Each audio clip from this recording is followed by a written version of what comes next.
بسم اللہ الرحمن الرحیم۔ السلام علیکم۔ میں نے آج تک خاوند سے زبان درازی نہیں کی، اور دنیا کی سب سے بری ترین بات بھی کہہ جائیں تو میں دل ہی دل میں خود کو بتاتی رہتی ہوں کہ کوئی بات نہیں، کہہ لینے دو، میں سن سکتی ہوں اور میرے اللہ نے مجھے مضبوط بنایا ہے۔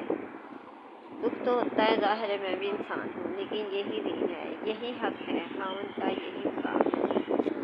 آپ صلی اللہ علیہ وسلم کے پاس ایک عورت تشریف لائی اور پوچھنے لگی میری شادی ہونے والی ہے، مجھے نصیحت فرمائیں کہ میرے خاوند کا مجھ پر کیا حق ہے۔ مفہوم ہے، آپ صلی اللہ علیہ وسلم نے فرمایا تیرے خاوند کے سارے جسم میں پیک پڑ جائے اور تو اپنی زبان سے چاٹ چاٹ کا صاف کرے، تب بھی تو نے اپنے خاوند کا حق ادا نہیں کیا۔